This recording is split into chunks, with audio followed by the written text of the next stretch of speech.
우리는 여호수아 말씀을 보면은 항상 느껴지는 메시지가 있습니다. 그게 뭐냐면 항상 하나님은 여호수아에게 이런 말씀을 많이 하셔요. 1장부터 뭐라고요? 너는 그렇죠. 강하고 담대하라. 네가 어디로 가든지 내가 너와 함께 할 것이다. 하나님이 계속 이렇게 여호수아에게 말씀을 해주세요. 이 말씀은 들어도 부족하지 않아요. 듣고 또 듣고 그 말을 들어야 돼요. 마치 사랑하는 여인이 나 당신을 사랑해. 아니 아까 했잖아. 그래도 또 사랑해. 아까 하고 어제 하고 또 하고 했는데 그 얘기를 들으면 어떻습니까? 굉장히 행복하지 않습니까? 행복해요. 그리고 칭찬도 우리 목사님, 우리 장로님, 거은사님, 집사님, 강도사님, 전도사님, 성도, 청년 우리 모두 아이고 어떻게 그래 예쁜지 어찌 그래 아름다운지 믿음도 좋고 헌신도 잘하고 이런 칭찬을 들었을 때 마음이 어떻습니까? 행복해진다는 거죠. 그래서 어떤 사람은 이렇게 얘기합니다. 칭찬보다 이 공동체를 건강하게 만드는 방법은 없다라는 말을 했어요. 공동체를 건강하게 만드는 방법이 칭찬이라고 어떤 사람은 이런 말을 해요. 그래서 여러분이 속한 공동체에서는 항상 이런 칭찬들을 하는 거죠. 예전에 제가 전도 훈련을 이제 경주 쪽에, 울산 쪽에 좀 큰 교회를 갔는데 가자마자 어떤 일이 있었냐면 거기 있는 권사님, 집사님들이 다 패가 나눠져서 따로따로 앉아있고 끝나고 나니까 어떤 집사님은 저한테 연락 와서 막 권사님 헌답을 막 하기 시작하는 거예요. 그래서 보니까 이 교회는 전도 훈련이 중요한 게 아니라 하나 되는 치유가 필요하구나. 그래서 지금 전도 세미나하고 강의를 하고 훈련을 해야 되는데 그거 다 빼버렸어요. 뭘 했냐면 기도회를 했어요.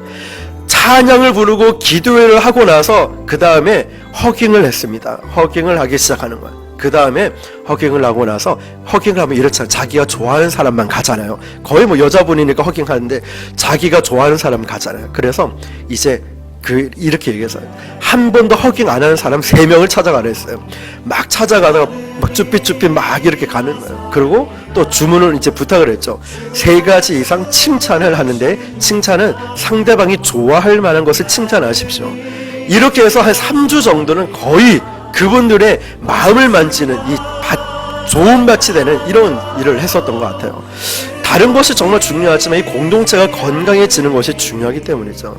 자, 그러면 한번 우리 옆 사람에게 뭐 3분 계시면 뒷사람인데 짝을 지어서 많이도 아니고 딱 2가지만 한번 칭찬을 해주세요. 자, 옆에 한번 바라보세요. 뒤를 바라보시고 네, 칭찬을 한번 해주세요.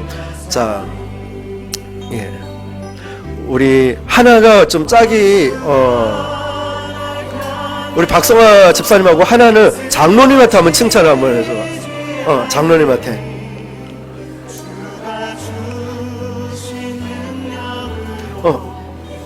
아무 말이나 하지 말고 장로님 잘생겼다는 거 좋아하거든.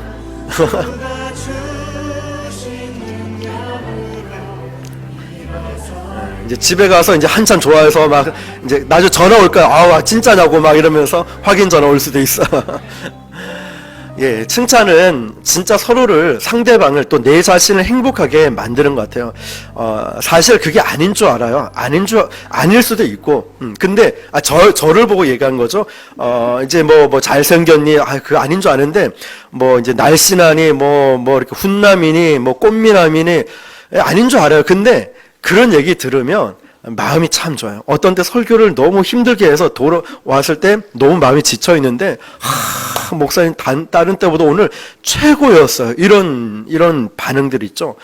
그게 내 자신을 너무 잘 알잖아요. 그런데 그 칭찬이 저를 참 길을 살리게 만들고 또 다른 일에 힘을 실어주는 것 같아요. 근데 우리는 너무 칭찬에 인색할 때가 많이 있잖아요. 그래서 저는 우리 교회가 저와 여러분이 교회지 이 건물이 아니잖아요. 정말 좋은 교회다. 이거는 저와 여러분이 좋은 성도다라는 거죠. 어떤 성도가 오고 어떤 사람이 오더라도 정말 다 품어주고 이해할 수 있는 그런 교회. 이웃 주민과 함께하고 장애인들 아니면 조금 힘들어하는 어려운 분들도 다 품어줄 수 있는 저부터가 그런 교회가 되길 기도하고 있다는 거죠. 자, 여러분 이런 얘기를 들으면 용기가 나요. 내가 널 사랑한다. 내가 너와 함께하니까 두려워하지 마. 네가 어디로 가든지 내가 함께할 거야. 여러분 이 말은 우리가 듣고 또 들어야 되고 그 들을 때마다 정말 우리는 힘이 난다는 거죠. 하물며 이 말을 우리 서로에도 힘이 나지만 하나님은 여호수아에게 내가 널 사랑해. 네가 어디로 갔는지 함께 할 거야. 두려워하지 마. 강하고 담대해. 이 얘기를 들었을 때 여호수아는 용기 100배. 어떻게 될까요? 하나님이 나를 함께 하신다는데, 하나님이 나를 지켜주신다는데, 여호수아는 이제 아무리 큰 군대, 첨단 무기를 갖고 있다 할지라도 여호수아는 겁날 게 하나도 없는 거예요. 그래서 북부 동맹 이 연합군들을 멋지게 무찌르지 않습니까? 저도 그래요. 우리도 누군가가 나를 믿어주면 저는 믿어주는 사람 앞에 정말 모든 거를 막 다 쏟아놓는 것 같아요. 막 밤을 새워서라도 어떤 결과물을 내고, 하나님이 나를 믿어준대, 목사님이 나를 믿어준대, 이럴 때, 저는 정말 밤새 어떤 결과물을 내는데 그 정도가 아니라 감동할 정도로 쫙 만들어가지고, 보는 거, 이 결과물을 봤을 때 담임 목사님이 어떻게 생각할까? 이거 수정해야지. 이거 이렇게 해야지. 이러면서 감동을 주기까지 되더라고요. 뭐 때문에? 믿어주니까. 우리 주님이 나를 믿어주니까 나는 죽기까지 주님을 따르겠습니다. 주님이 나를 사랑하니까 내가 그 길까지 따라가겠습니다. 오전에 나누었던 그 여인들의 무리들처럼 예수님만 바라보고 따라가게 됐다는 거죠. 자, 이렇게 대단한 전투에서 우리는 승리하는 과정들을 지난 시간에 한번 살펴보았고, 오늘 이제 마지막 시간으로 이제 가나안 북부 동맹의 사령부 역할을 했던 최고의 리더 지도자는 하솔이라는 사람이었어요. 하솔. 자, 이 하솔은 갈릴리 호수에서 서북쪽으로 14km 떨어져 있는 성읍이었는데, 하솔은 모든 나라의 10절 보니까 하솔은 본래 그 모든 나라의 머리였더니, 그러니까 요새 많은 왕들이 있었지만 왕들의 최고의 으뜸이 하솔이었다는 거죠. 자, 지금 학자들이 추정해 보면은 24만 평 되는 크기의 땅이었고, 여리고 성으로 25배나 되는 어마어마한 큰 성의 요새 중에 요새라고 합니다. 그리고 이 지역은 시리아라든지 바벨론, 애굽을 연결해주는 육지면 육지, 해상이면 해상, 모든 교통의 요충지였다는 거죠. 그래서 가나안 북부 동맹의 핵심 지역이었다는 거예요. 그래서 그 나라는 부강한 나라가 되었습니다. 게다가 그것을 다스리는 하솔 왕 야빈은 지식이 있는 자라고 했습니다. 세상적으로 말하면 굉장히 뛰어난 군주, 전략가라는 거죠. 그런 뛰어난 군주가 천혜의 요새, 강대국을 다스리고 있으니까 이 나라의 힘은 어떻겠습니까? 얼마나 뛰어난 지략가이지, 또 이렇게 용맹스럽지, 뿐만 아니라 땅덩어리도 엄청나게 크게 갖고 있지. 이러니까 그 나라의 힘은 마치 이 나라, 지금으로 얘기하면 미국과 같은 강대국의 나라였습니다. 뿐만 아니라 한 번도 침략을 당해본 적이 없는 무적의 국가였습니다. 그런데 하나님을 대적하기로 마음먹는 순간에 어떻게 됐습니까? 그 나라는 한순간에, 순식간에 멸망을 당하고 맙니다. 여러분, 하나님 없이 쌓아 올린 세상의 권세를 두려워하지 마십시오. 하나님은 그들의 모략을 어리석게 하실 것이고, 가나안 북부 전쟁 때에 하솔을 여호수아가 아주 철저하게 파괴를 했습니다. 하솔이 파괴됨과 동시에, 자, 가나안 남부, 가나안 북부 이렇게 나누는데, 우리가 10장, 11장 이렇게 볼 때 남부 지역은 우리 남쪽, 북부 지역은 북쪽에 있는 연합군 얘기하는 겁니다. 가나안 북부의 모든 성읍들을 여호수아가 다 소탕을 합니다. 영적 전쟁에서도 이것이 중요합니다. 무슨 말이냐면, 겉으로는 현상만 제거한다라고 생각을 하면 안 됩니다. 겉으로 보이는 거 이제 끌고 내듯이 이것만 없애봤자 이 뿌리에서, 근본에서 악기 올라오고 나쁜 게 올라올 수 있기 때문에 뿌리까지 완전히 제거해야 되죠. 마치 우리 잡초나 풀을 뽑을 때도 풀만 그냥 보이는 건 뽑는다고 해결되는 게 아니잖아요. 뿌리까지 완전히 뽑아내야 더 이상 싹이 자라지 못하지 않습니까? 미국 교회의 부흥사를 보면 이런 얘기가 있어요. 참으로 안타까운 이야기가 있는데, 엄청나게 부흥을 쓸고 간 지역들이 있대요. 그 중에 하나가 뉴 브런스윅 같은 지역이 있는데, 그 지역에도 부흥이 엄청나게 일어났대요. 그런데 거기서 뭐가 나온지 아십니까? 이단들이 나왔다는 거예요. 왜 그럴까 보니까 부흥이 막 그 안에 부흥이 일어나고 병고침도 나고 구원의 역사가 일어나니까 나도 너도 다 예수님을 믿고 성령을 받고 이런 역사가 나오고 결신자들이 나왔어요. 그런데 이 교회들이 이 성도들을 예수님 믿는다 하면은 이제 제자 훈련도 하고 확실하게 마무리 지어서 이 사람들이 제대로 된 신앙인으로 자랄 수 있게 해야 되는데 어떤 상황이냐? 어중간하게 마무리를 지어버리는 거예요.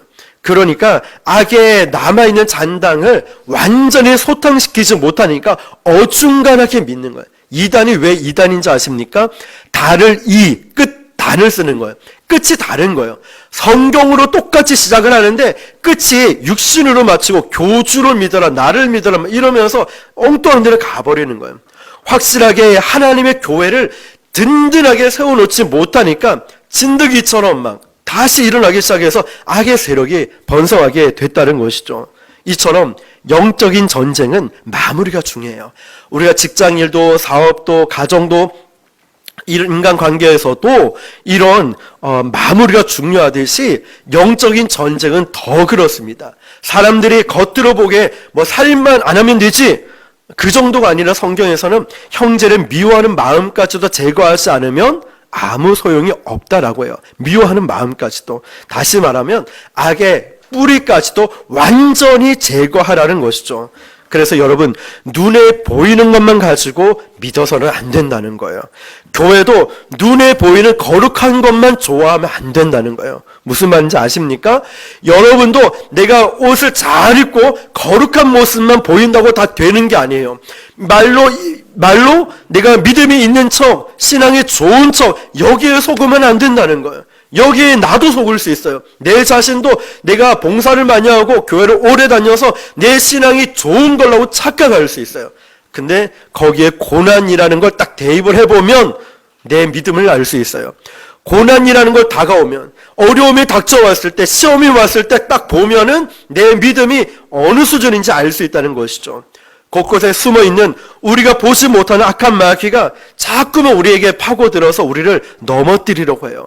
우리를 무너뜨리는 거예요. 그래서 늘 깨어 기도하면서 내 자신을 들춰내야 돼요. 어떻게 해요? 하나님 말씀으로 내 자신을 자꾸 대입해 보는 거예요. 내 자신은 얼마나 교만한지, 얼마나 죄 가운데 있는지, 얼마나 악행을 일삼고 있는지, 얼마나 세상 가운데 있는지 그 말씀을 가지고 나를 드러내고 말씀을 통해서 깨끗하게 정화가 돼야 돼요. 말씀으로, 예수님의 보혈로 나를 정화시켜야 된다는 거예요. 근데 자꾸만 나는 착각을 하면서 살아요. 믿음이 좋다. 그 기준이 뭐냐? 나는 헌금을 많이 한다. 그 기준이 뭐냐? 난 봉사를 많이 하거든. 나는 예배를 안 빠지거든. 물론 필요하겠죠. 그러나 정말 중요한 게 뭘까요? 인격적인 예수님에 대한 만남이 있는가? 예수님을 체험하고 있는가? 예수님을 사랑하고 있는가? 예수님의 능력을 경험했는가? 이거 없이 그냥 교회만 왔다 갔다 하니까 어중간하게 신앙이 자라는 거예요. 어중간하게. 여러분, 우리는 내 자신을 들춰내고 내 자신 찔리는 거에 대해서 아파하는 것은 감사한 겁니다. 그래야 변화가 있고 고침을 받을 수 있기 때문에. 그런데 그걸 목사님 나 들으라고 했습니까?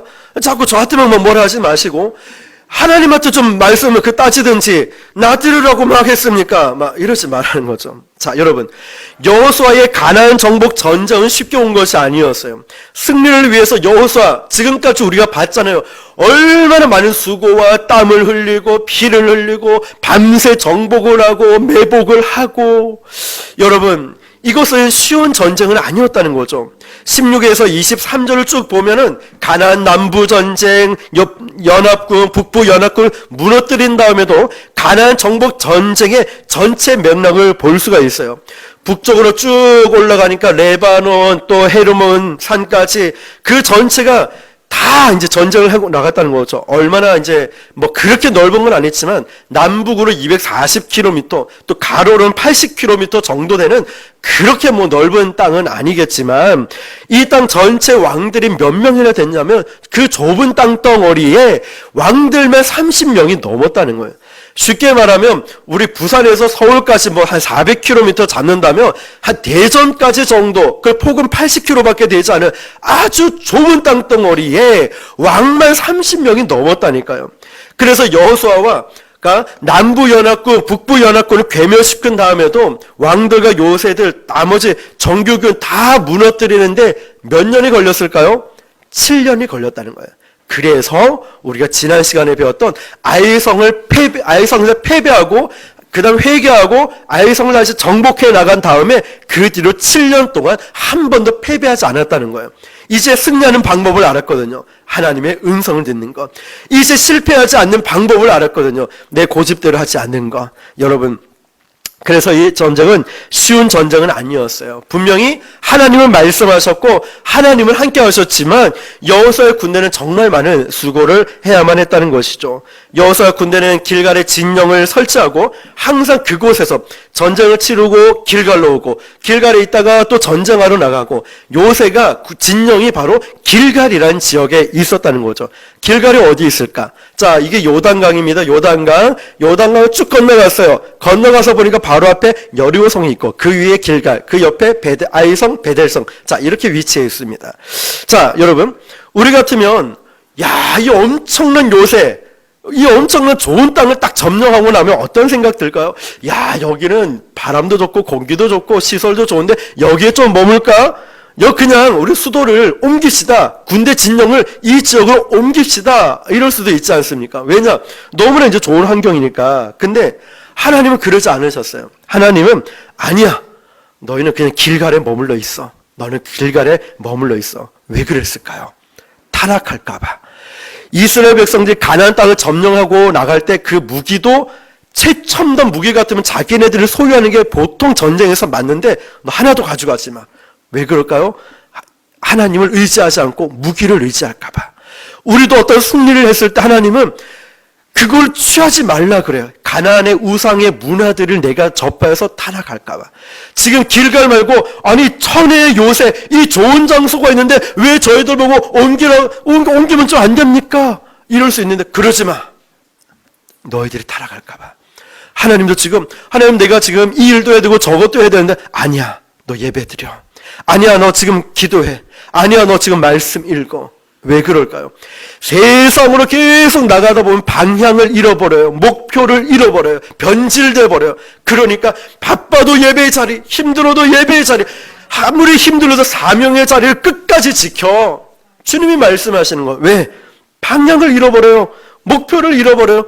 처음 그 마음이 변질돼 버려요. 하나님은 이 백성들이 그 마음을 아시는 거예요. 길갈에서 위치가 북부 전쟁이나 남부로 갈 때, 이 먼 거리를 왜 자꾸 왔다 갔다 하지? 그냥 중간에 좀 이렇게 뭐 좀 차려놓으면 안 되나? 이런 생각을 가졌는데 하나님 하지 말아요. 너희들 변질 타락할까봐. 우리도 그렇습니다, 여러분. 세상 속의 문화 같은 정말 거대한 하솔 같은데 그 지역을 무너뜨리고 나서 거기에 있고 싶어 하지만 하나님은 그러지 말아요. 끊임없이 영적인 긴장 상태를 늦추지 말래요. 그래야 전쟁을 끝까지 갈 수 있기 때문에. 우리 신앙도 여기가 좋사오니 안주하지 말래요. 여기서 멈춰버리면 안주해버리면 끝까지 갈 수 없기 때문에 그래요. 하나님이 여호수아에게 함께 하신다고 말씀하시면서 긴장을 늦추지 말 것을 말씀하시는 거예요. 7년 동안 정복 전쟁을 하면서 여호수아는 승리하고 있었지만 그 군대도 피곤하긴 마찬가지였어요. 때로는 전우들이 죽어가는 것을 볼 수도 있고요. 굶주리고 목말라 했어요. 승리를 얻기 위해서 그들은 피와 땀을 흘려야 했던 거예요. 우리도 우리의 신앙을 지키기 위해서는 이런 노력과 수고가 필요하다는 거예요. 편안한 데서 예배 드리면 좋겠죠. 시설 좋고 환경 좋으면 얼마나 좋습니까? 의리의리하고 크고 음향 좋은 그런 것도 얼마나 좋습니까? 그런데 어떤 때 하나님은 야생마 같이 마치 정말 어렵고 힘든 이 상황에서도 우리의 믿음을 지키길 원하신다는 거예요. 우리의 피와 땀을 흘려야 된, 다시 말하면 하나님이 우리에게 정말 좋은 건물, 좋은 땅을 주실 수 있어요. 그렇지만 그것을 그 땅을 취하기까지 우리가 준비된 우리의 피와 땀이 흘리는 노력이 필요하다는 거예요. 교회를 개척하고 매일 전도를 나갔습니다. 서동 부곡동에 안 가본 곳이 없을 정도로 매일 전도를 나갔어요. 산 위에까지 가보고 저 끝까지 가보고 동서남북 전에서 다 갔어요. 여러분, 그런 노력과 수고와 섬김, 정말 밤새도록 이거 막 말씀 준비하고 인테리어 이것도 하죠. 어떤 때는 막 설교를 준비하다 말고 뛰어 전도하러 가죠. 어떤 때는 정말 막 서러워서 울면서 혼자 기도하기도 많은 사람이 있어야지. 아무도 없으니까 교회. 그런 시간들 말입니다. 그런 시간들이 있기에 하나님이 영혼을 보내주시지 않을까. 그런 시간들이 저와 여러분이 있기에 긴장을 늦추지 말고 그 노력과 헌신으로 하나님의 승리를 주신다는 것이죠. 예수님께서 우리에게 십자가 구원을 주시기 위해서 우리 입장에서는 공짜지만 예수님의 입장은 공짜가 아니잖아요. 우리 아침에 살펴보지 않았습니까? 그 십자가의 그 수치스러움, 흉악범들과 함께 묶여서 봐라 예수도 이런 흉악범이다.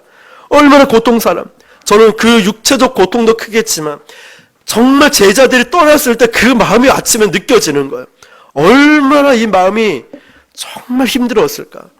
아니 그러면 우리는 부활하신 예수님이 다른 사람 배신하지 않는 그냥 이 여인들을 찾아가면 되는데 누굴 찾아갑니까? 수제자 베드로를 찾아가잖아요. 얼마나 저는 그게 처음에는 이해가 안 됐어요. 그럼 막달라 마리아와 같이 이렇게 또 다시 말씀 나누고 막달라 마리아가 왔으니까 좀 전해주고 하면 될 텐데 그걸 일단 만난 건 만난 거고 찾아간 사람이 베드로라니까. 3번이나 묻잖아요. 네가 나를 이 모든 것들보다 사랑하느냐. 베드로가 어찌 대답할 수 있습니까? 자기 이치를 아는데 자기가 배신한 걸 아는데 내가 주님을 사랑하는지 주께서 아시나이다. 여러분 이처럼 우리 주님은 그런 핍박과 고난을 당하면서도 저와 여러분을 사랑하신다는 거예요. 우리가 그 사랑 때문에 그 은혜 때문에 우리가 이 자리에 있는 것 아니겠습니까?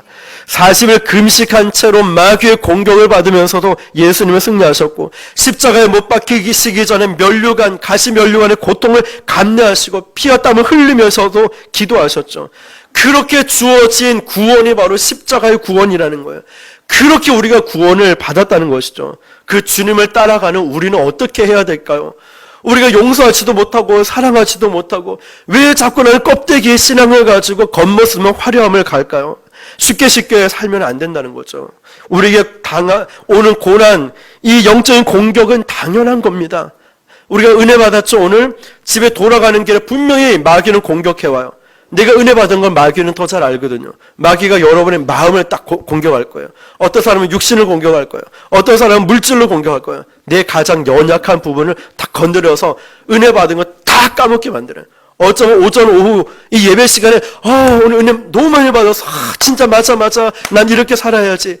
그런데 예배 끝나고 가는 순간에 마귀가 이제 공격하는 거예요. 그래서 예배 때 예배 잘 드렸으니까 넘어가지 않았으니까 예배 끝나고 나서 우리 마음을 딱 건드는 거예요.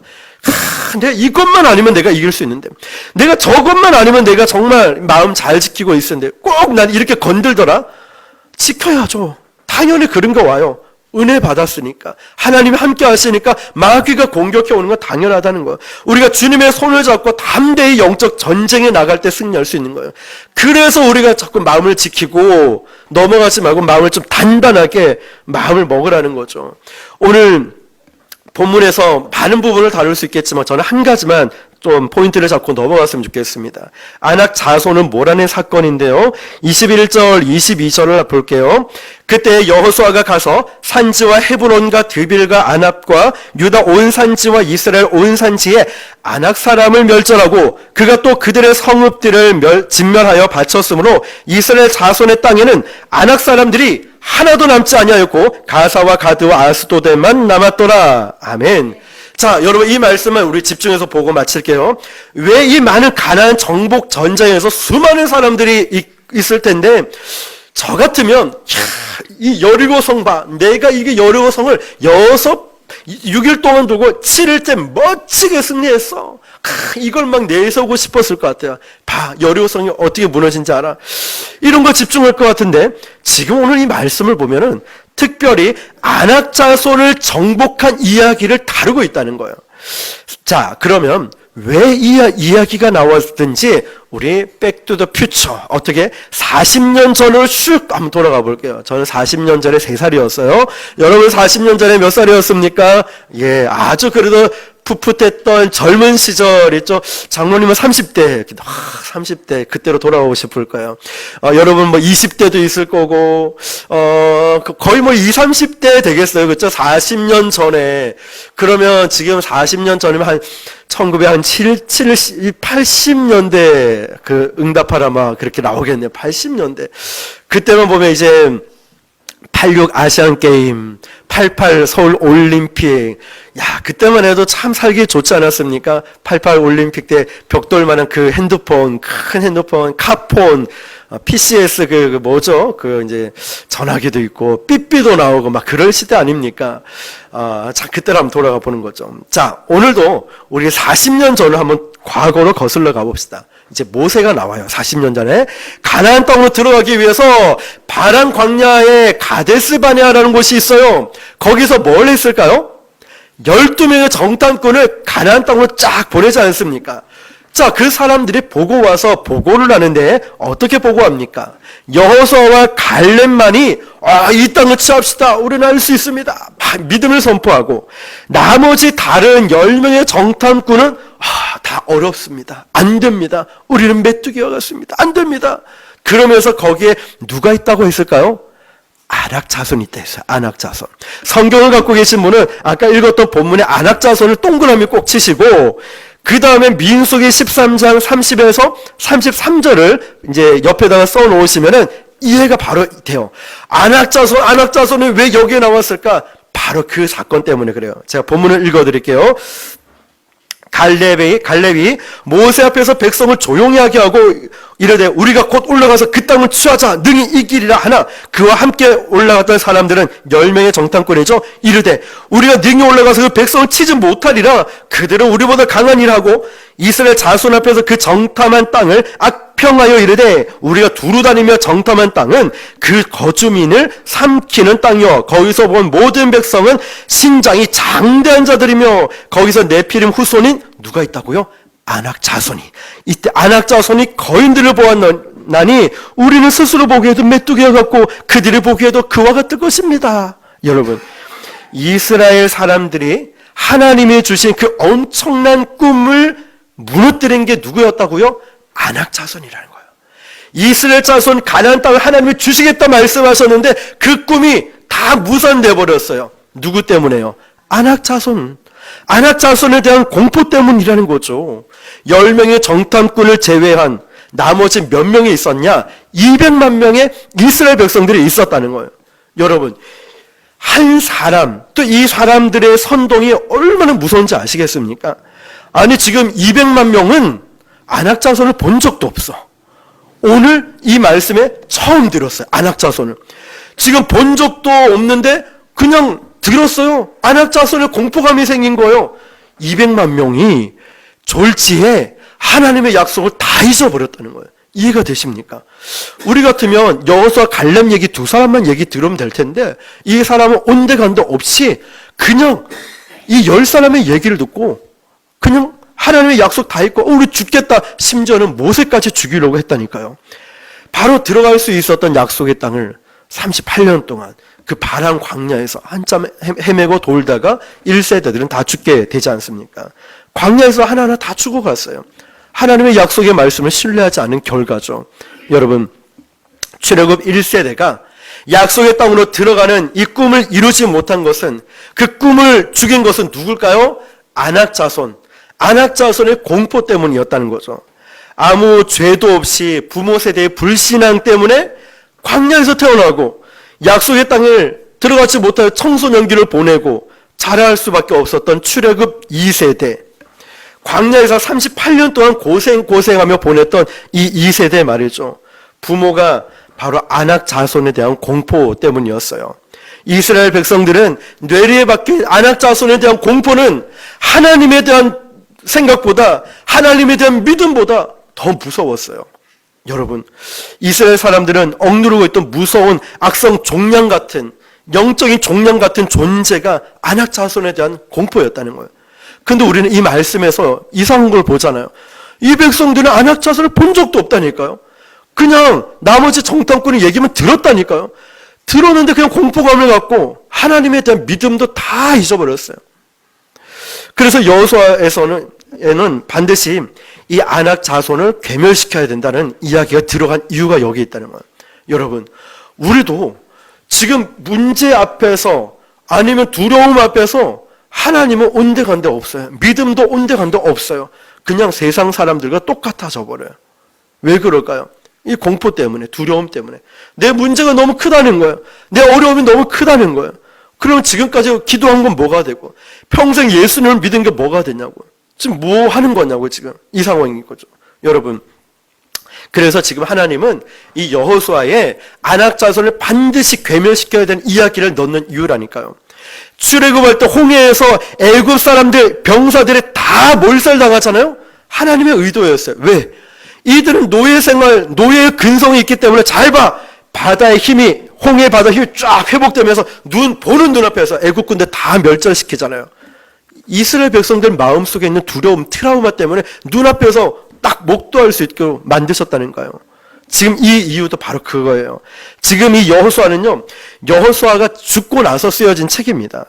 여호수아의 세대가 다 죽고 나서 그 다음 세대가 일어났을 때 쓴 책이에요. 그래서 그들은 하나님이 얼마나 놀라운 분인가를 각인시켜 주기 위한 거란 거죠. 너희들은 그런 자랑스러운 조상의 후예야. 너희들은 부모 세대가 그렇게 두려워했던 아낙 자손, 싸워보지도 않았던, 겁먹었던 그 아낙 자손, 그들의 두려움 때문에 너희들의 할아버지 세대는 이 좋은 날 오는 걸 보지 못하고 다 죽게 만들었던 그 공포의 아낙 자손을 하나님이 멸망시켰다. 너희들은 그것을 잊지 마라. 이거를 알려주시는 거예요. 여러분, 그래서 아낙 자손을 이긴 사건, 여기에 기록된 말씀은 그래서 중요한 사건인 거예요. 사랑하는 성도 여러분, 여러분의 인생에도 아낙 자손과 같은 존재들이 있지 않습니까? 오랜 세월 여러분 인생에서 극복하지 못했던 아낙 자손 있지 않아요? 아니, 여러분은 아니더라도 여러분의 부모 세대에 극복하지 못했던 그런 집안마다 아낙 자손이 있지 않습니까? 어떤 집안은 술이 아낙 자손이에요. 아버지가 술 때문에 가사를 탕진하고 아내를 때리고 가정을 무너뜨렸어요. 그걸 보고 자란 아들도 똑같이 술 중독에 빠져가지고 끊지를 못해요. 이 가정에는 아낙 자손이 술이라는 거예요. 어떤 집안의 음란이 아낙 자손이에요. 부모 세대, 아니 그 전 세대부터 이 불륜이 끝나지 않는 거예요. 이걸 끊지를 못한다는 거예요. 제가 한 달 전쯤에 또 어떤 가정 상담을 했어요. 저희 교회 아니고요. 이전에 섬겼던 교회 집사님이에요. 그 집사님과 이제 대화를 나누다가 얘기한 게 그거예요. 남편이 이제 바람을 핀 거예요. 외도를 한 거죠. 그러니까 이 집사님과 대화를 나누면서 놀라운 사실은 제가 분명히 이 남편만 그런 게 아니라 혹시 부모님은 어땠습니까? 물어보니까 부모님도 그랬다는 거예요. 그러면 이 남편 집사님은 누나가 있는데 누나도 그렇다는 거예요. 그러니까 이 얘기를 들으니까 이 흐르는 이걸 끊지를 못하는 게 있으니까 이 집사님 거의 마음이 너무 어떤 것 때문에 힘드냐? 배신감. 믿고 있던 남편에 대한 이 배신감이 막 혀를 막 입을 떨면서 얼굴을 떨면서까지 너무 고통스럽다는 거예요. 입장을 바꿔서 보면 만약에 집사님이 바람피면 남편은 어떡할까요? 정말 얼마나 그 자식들에게도 자식들 딸 둘인데 이 딸 때문에 지금 참고 있다는 시집 갈 때가 다 되니까 너무 고통스러워하는 거예요. 여러분, 이 집안에는 음란, 불륜이라는 거죠. 이걸 끊지 못해요. 어떤 집안은 가난이 될 수 있겠죠. 끝없이 그걸 누르고 있어요. 좋은 날을 보지 못하고 광야에서 비참하게 죽게 만들었던 아낙 자손과 같은 장벽들이 각자의 집안에 있다는 거죠. 이제 그 아낙 자손을 오늘 이 말씀처럼 예수님의 이름으로 끊으시길 바랍니다. 예수님의 이름으로 물리치시길 바랍니다. 약속의 땅에 들어가서 가나안 땅 전체를 휩쓸었던 7년 동안 통쾌한 승리의 순간은 이제 마지막 아낙 자손을 완전히 몰아냈을 때로부터 마무리되는 거예요. 22절을 한번 보십시오. 22절 보니까 이스라엘 자손의 땅에는 아낙 사람들이 뭐라고 되어 있습니까? 하나도 남지 아니하였고 하나도 남지 않았어요. 예수 이름으로 다 끊어버렸다는 거예요. 예수님의 이름은 물리쳤다는 거예요. 이제 가난아 예수 이름으로 떠나갈지어다. 음란아 예수 이름으로 떠나갈지어다. 모두 불평과 원망아 예수 이름으로 떠나갈지어다. 여호수아는 예수 이름으로 끊었다는 거예요. 내 모든 질병도 예수 이름으로 끊었다는 거예요. 이제 내 모든 어려움은 예수 이름으로 다 끊어버렸다는 거예요. 여러분, 이스라엘 자손에는 이제 더 이상 아낙 자손이 남지 않아요. 이제 우리 가정에도 그 어려움과 그 정말 두려운 존재는 사라질 줄 믿습니다. 선포하는 겁니다. 믿음으로 선포하는 겁니다. 이제는 술이든 음란이든 불륜이든 무엇이든 간에 가난이든 예수 이름으로 다 끊어버리시길 바랍니다. 이 22절 말씀처럼 이제 이스라엘 자손 땅에는 아낙 자손이 하나도 남지 않았어요. 우리 인생에도 아낙 자손과 같은 그런 악몽과 같은 그런 시간들, 그런 것들이 하나도 남지 않기를 주님의 이름으로 축원합니다. 그러고 나서 그 자랑스러운 간증들을 다음 세대에 물려주시길 바랍니다. 하나님을 자랑하는 간증의 주인공이 되라. 다니엘 기도 키워드 이거 아닙니까? 슬로건 아닙니까? 우리 역시도 정말 내 자녀들에게, 다음 세대에게는 믿음의 유산을 물려줄 수 있길 바랍니다. 잘 봐, 너희 아빠가, 너희 엄마가 이렇게 믿음을 지켰어. 정말 너희도 이제 복을 받을 거야. 하나님이 너희를 지켜주실 거야. 이 믿음을 선포하는 거죠. 여러분들 이제 선포하십시오. 이제 악의 사이클은 끝날 것입니다. 안악 자손은 이제 끝이 났어요. 아버지에 대해서 영적인 전쟁을 마무리했다는 간증을 자녀들에게 물려줄 수 있길 바랍니다. 이사야 51장 12, 13절 보면 이르시되 너희를 위로하는 자는 나 곧 나이니라. 너는 어떤 자에게 죽을 사람을 두려워하며 풀같이 될 사람 아들을 두려워하느냐. 하늘을 펴고 땅에 기초를 정하고 너를 지은 자 여호와를 어찌 잊어버렸느냐. 너를 멸하려고 준비한 저 학대자의 분노를 어찌하여 항상 두려워하느냐. 학대자의 분노가 어디 있느냐. 안악 자손을 더 이상 두려워하지 말라는 거예요. 이제 너희를 공격하고 있는 그 존재들을 두려워하지 말아요. 예수님을 믿고 이제 예수님을 만나는 그 순간부터 우리는 두려워할 필요가 없다는 거예요. 이제는 두려워할 필요가 없다는 거예요. 여호수아는 40년 전에 이스라엘 백성들이 안악 자손에 대한 공포에 질려 있을 때 갈렙과 함께 안악을 두려워하지 않았던 유일한 사람이 바로 여호수아와 갈렙이었다는 거예요. 이 믿음의 사람은 안악 자손을 두려워하지 않았어요. 뭐라고 합니까? 저들은 우리의 밥입니다. 막 끝납니다. 예수 이름으로 나가면 끝납니다. 이 믿음의 선포가 있었다는 거예요. 나머지 10명은 뭐라고 합니까? 이 안악 자손의 공포 때문에 이 저주받은 결과를 보지 않습니까? 그래서 오늘날 이스라엘 군대를 이끌고 안악 자손을 멸망시킬 수 있었어요. 여호수아가 말이죠. 저와 여러분이 말입니다. 나는 힘이 없지만 우리 주님이 대장 되시고 주님이 함께 하시면 우리는 승리할 줄 믿습니다. 여호수아를 따르면 안악 자손을 몰아냅니다. 예수님은 우리를 그토록 괴롭게 하는 마귀의 권세를 두려워하지 않는 유일한 분이십니다. 모든 사람이 마귀를 두려워해요. 그러나 우리 주님만은 절대로 두려워하지 않는 유일한 분이십니다. 그 예수님을 따르면 우리는 반드시 승리할 줄로 믿습니다. 예수의 이름으로 여러분의 안악 자손을 끝내버리는 여러분 되시길 바랍니다.